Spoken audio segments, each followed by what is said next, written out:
ಅಂದ್ರ ಹಂಗೆ ಊರಲ್ಲಿ ಇದ್ದಾಗ ಫ್ರೆಂಡ್ಸ್ ಜೊತೆ ಮಾತಾಡುವಾಗ ಅವ್ರಿಗೊಂದು ಆದಂಥ ಅನುಭವ ನನ್ನ ಹತ್ರ ಅವರು ಶೇರ್ ಮಾಡಿಕೊಂಡ್ರು.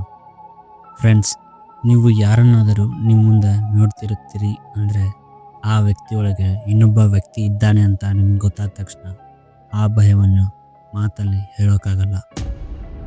ಇವತ್ತು ನಾನು ಹೇಳೋ ಕತೆ ಯಾವುದೋ ಒಂದು ಭೂತ ಕತೆ ಅಲ್ಲ, ಭೂತ ಆವೇಶ ಕತೆ, ನಿಜವಾದ ಕತೆ ಆಗಿದೆ. ಫ್ರೆಂಡ್ಸ್, ನನ್ನ ಫ್ರೆಂಡ್ ಹೇಳೋ ಪ್ರಕಾರ ಈ ಕತೆ ನಡೆದಿದ್ದು ಉತ್ತರ ಕರ್ನಾಟಕದ ಒಂದು ಸಣ್ಣ ಹಳ್ಳಿಯಲ್ಲಿ. ಅದು 2019ರಲ್ಲಿ. ಈಗಲೂ ಸಹ ಆ ಹಳ್ಳಿಯ ಜನರು ಈ ವಿಷಯವನ್ನು ರಾತ್ರಿ ಹೊತ್ತು ಯಾವತ್ತೂ ಮಾತಾಡಲ್ಲ. ಮತ್ತಿನ್ನಾಗ್ತಲ್ಲ ಫ್ರೆಂಡ್ಸ್, ಕತೆನ ಸ್ಟಾರ್ಟ್ ಮಾಡೋಣ.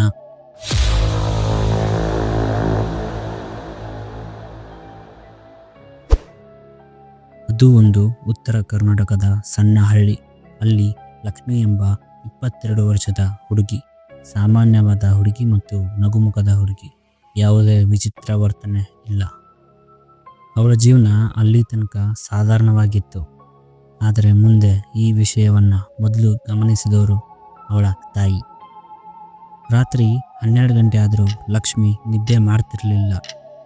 ಹಾಸಿಗೆಯಲ್ಲೇ ಕುಳಿತು ಎದುರಿಗಿರೋ ಗೋಡೆನ ನೋಡ್ತಾ ನಿಶ್ಶಬ್ದವಾಗಿ ಕೂತ್ಬಿಡ್ತಿದ್ಲು.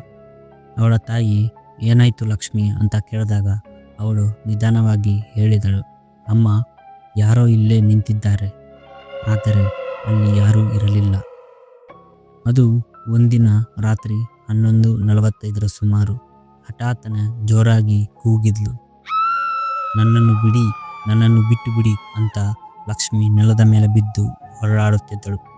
ಆದರೆ ಇಲ್ಲಿ ಸೂಕ್ಷ್ಮವಾಗಿ ಗಮನಿಸಬೇಕಾದ ವಿಷಯ ಏನಂದರೆ, ಅಲ್ಲಿ ಬರ್ತಿದ್ದಂಥ ವಾಯ್ಸು ಅವಳದಲ್ಲ.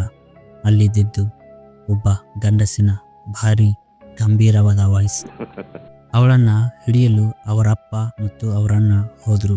ಇಬ್ಬರು ಗಂಡಸರು ಸಹ ಅವಳನ್ನು ಹಿಡಿಯಲಾಗಲಿಲ್ಲ. ಅವಳ ಕಣ್ಣುಗಳು ಫುಲ್ ಕೆಂಪಾಗಿದ್ದವು. ಅವಳು ಸೀದಾ ಆ ಮೂವರನ್ನು ನೋಡಿ ಹೇಳಿದಳು, ಈ ಮನೆ ನನ್ನದು, ನೀವ್ಯಾರು, ಇಲ್ಯಾಕೆ ಬಂದಿದ್ದೀರಿ ಅಂತ ಕೇಳಿದಳು. ಇದನ್ನು ಕೇಳಿದ ಲಕ್ಷ್ಮಿ ಅಮ್ಮ, ಅಣ್ಣ ಮತ್ತು ಅವರಪ್ಪನಿಗೆ 1 ಸೆಕೆಂಡ್ ಗಾಬರಿಯಾಗೋಯ್ತು. ಅವಳನ್ನು ಹಾಗೆ ಬಿಟ್ಟ ಮೇಲೆ ಅವಳು ನೆಲದ ಮೇಲೆ ಕೂತು ತನ್ನ ಬೆರಳುಗಳಿಂದ ನೆಲದ ಮೇಲೆ ಏನನ್ನೋ ಬರೆಯಲು ಶುರು ಮಾಡಿದ್ಲು. ಇದನ್ನೆಲ್ಲ ಗಮನಿಸಿದ ಅವರಪ್ಪ ಊರಿನ ಪೂಜಾರಿಯನ್ನು ಕರೆದುಕೊಂಡು ಬಂದ. ನಿಮಗೆ ಗೊತ್ತೇ ಇದೆ ಪೂಜಾರಿ ಬಂದ ತಕ್ಷಣ ಏನು ಮಾಡ್ತಾರೆ ಅಂತ. ಅದೇ ಕೆಲಸ ಅವರು ಮಾಡಿದರು. ಆದರೆ ಅವಳು ಏನನ್ನೂ ಹೇಳ್ಕೊಡ್ಲಿಲ್ಲ. ಆದರೆ ಸೇಮ್ ನೆಲದ ಮೇಲೆ ಬರೆಯಕ್ಕೆ ಸ್ಟಾರ್ಟ್ ಮಾಡ್ತಿದ್ಲು ಮತ್ತು ಯಾರಿಗೂ ತೋರಿಸ್ತಿರಲಿಲ್ಲ. ಅದನ್ನು ಸೂಕ್ಷ್ಮವಾಗಿ ಆ ಊರಿನ ಒಬ್ಬ ಹಿರಿಯ ನೋಡಿ ಬೆಚ್ಚಿ ಬಿದ್ದ. ಯಾಕಂದರೆ ಅಲ್ಲಿದ್ದ ಹೆಸರು ಮತ್ತು ಡೇಟ್ಗಳನ್ನು ನೋಡಿದ್ರೆ ಅದು 15 ವರ್ಷಗಳ ಹಿಂದೆ ಅದೇ ಜಾಗದಲ್ಲಿ ಆತ್ಮಹತ್ಯೆ ಮಾಡಿಕೊಂಡವನ ಹೆಸರು ಮತ್ತು ಅವನ ಸತ್ತ ದಿನವಾಗಿತ್ತು. ಇನ್ನು ಪೂಜಾರಿ ಅವನ ಮಂತ್ರ ಶುರು ಮಾಡಿದ ಕ್ಷಣ ಆಗ ಲಕ್ಷ್ಮಿ ನಗುತ್ತಾ ಹೇಳಿದಳು, ನನ್ನ ಹೆಸರು ಕೇಳಬೇಡ, ನಾನು ಇಲ್ಲೇ ಸತ್ತೆ, ಈ ಜಾಗ ಬಿಡಲ್ಲ, ಯಾರನ್ನೂ ಇಲ್ಲಿರೋಕ್ಕೆ ನಾನು ಬಿಡಲ್ಲ ಅಂತ ಹೇಳಿದ್ಲು. ಅಲ್ಲಿಂದ 3 ದಿನ ಮಂತ್ರ, ಹೋಮ, ಪೂಜೆ ಎಲ್ಲವೂ ನಡೀತು. ಬಟ್ 2ನೇ ದಿನ ಲಕ್ಷ್ಮಿ ಮಾತನಾಡಲೇ ಇಲ್ಲ. ಹಂಗೆ ಫುಲ್ ಡೇ ಒಂದೇ ಜಾಗದಲ್ಲಿ ಕೂತ್ಬಿಟ್ಟಿದ್ಲು. ಮಾರನೇ ದಿನ ಬೆಳಗ್ಗೆ 4ರಿಂದ 5 ಗಂಟೆ ಒಳಗಡೆ ಅವಳನ್ನು ಆ ಮನೆಯಿಂದ ಕರ್ಕೊಂಡು ಬಂದು ಬೇರೆ ಮನೆ ಅಂದರೆ ಆ ಊರನ್ನೇ ಜಾಗ ಖಾಲಿ ಮಾಡಿ ಬೇರೆ ಊರಿಗೆ ಹೋದರು. ಊರು ಬಿಟ್ಟು ಬೇರೆ ಊರಿಗೆ ಹೋದ ತಕ್ಷಣ ಲಕ್ಷ್ಮಿ ಸಡನ್ನಾಗಿ ನೆಲಕ್ಕೆ ಬಿದ್ದಳು ಮತ್ತು ಅವಳಿಗೆ ಏನಾಯ್ತಂತ ಅವಳಿಗೇ ಗೊತ್ತಿಲ್ಲ. ಬಟ್ ಅವಳು ಎದ್ದಾಗ ಎಲ್ಲವೂ ಶಾಂತವಾಗಿತ್ತು ಮತ್ತು ಅವಳ ಮೈ ಹಗುರ ಅಂತ ಅವಳಿಗೆ ಅನಿಸಿತ್ತು. ಬಟ್ ಅವಳು ಕೇಳಿದ ಪ್ರಶ್ನೆ, ನಾನಿಲ್ಲಿ ಯಾಕಿದ್ದೀನಿ, ನಮ್ಮನೆಯಿಂದ ಇಲ್ಲಿ ಯಾಕೆ, ಯಾರು ಕರ್ಕೊಂಡು ಬಂದ್ರಿ ಅಂತ ಕೇಳಿದ್ಲು. ಅವಳಿಗೆ ಆ 3 ದಿನ ನಡೆದ ಯಾವುದೇ ಘಟನೆಗಳು ನೆನಪಿರಲಿಲ್ಲ ಮತ್ತು ಅವಳೇನು ಮಾಡಿದ್ಲು ಅಂತ ಅವಳಿಗೆ ಗೊತ್ತಿರಲಿಲ್ಲ. ಮತ್ತು ಅಲ್ಲಿಂದ ಆ ಫ್ಯಾಮಿಲಿ ಮತ್ತೆ ತಿರುಗಿ ಆ ಊರ ಕಡೆಗೆ ಬರಲೇ ಇಲ್ಲ.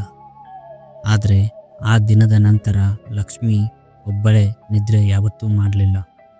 ಹೋಗ್ತಾ ಅವಳಿಗೆ ಗೊತ್ತಾಗಿದ್ದೇನೆಂದರೆ, ಯಾರೋ ಅವಳ ಮೈಯಲ್ಲಿ ಇದ್ದು ಅವಳನ್ನು ಸಾಯಿಸೋಕೆ ಪ್ರಯತ್ನ ಪಟ್ಟರಂತ ಅವಳಿಗೆ ಸ್ವಲ್ಪ ದಿನ ಆದ ಮೇಲೆ ಅವಳಿಗೆ ಆದಂಥ ಅನುಭವವನ್ನು ತನ್ನ ಫ್ಯಾಮಿಲಿ ಜೊತೆಗೆ ಅವಳು ಶೇರ್ ಮಾಡ್ಕೊಂಡಿದ್ಲು. ಫ್ರೆಂಡ್ಸ್, ಈ ಕತೆ ಕೇಳಿದ್ರೆ ನಿಮ್ಗೇನನ್ಸುತ್ತೆ? ಅದು ಭೂತದ ಆವೇಶವ ಅಥವಾ ಅವಳಿಗಿರೋ ಮಾನಸಿಕ ಸಮಸ್ಯೆನ? ಕೆಲವೊಬ್ಬರು ಹೇಳ್ಬೋದು ಇದು ಕಟ್ಟುಕತೆ, ಕಾಲ್ಪನಿಕ ಅಂತ. ಬಟ್ ಈ ಕತೆ ಕೇಳಿದ್ಮೇಲೆ ನನಗನ್ಸಿದ್ದು ಅವಳಿಗೆ ಯಾವುದೇ ದೆವ್ವ ಹಿಡಿದಿಲ್ಲ ಅಂತ ಆದರೆ, ಬಟ್ ಅವಳಿಗೆ ಆ ಸತ್ತವನ ಹೆಸರು ಮತ್ತು ಆ ಸುಸೈಡ್ ಮಾಡ್ಕೊಂಡಿರೋ ಡೇಟ್ ಹೇಗೆ ಗೊತ್ತಿತ್ತು? ನಿಮ್ಮ ಅನಿಸಿಕೆ ಕಮೆಂಟಲ್ಲಿ ತಿಳಿಸಿ. ಮತ್ತು ನಿಮಗೂ ಇದೇ ಥರ ಯಾವುದಾದ್ರೂ ಹಾರರ್ ಅನುಭವ ಅಥವಾ ನೀವು ಕೇಳಿದಂಥ ಯಾವುದಾದ್ರೂ ಸ್ಟೋರಿ ಆಗಿದ್ದರೆ ನಮ್ಮ ಹತ್ರ ಶೇರ್ ಮಾಡ್ಕೋಬೋದು. ನೆಕ್ಸ್ಟ್ ವಿಡಿಯೋದಲ್ಲಿ ನಾವು ಅದನ್ನೇ ಮಾಡೋಕ್ಕೆ ಟ್ರೈ ಮಾಡ್ತೀವಿ. Thank you for watching and good night.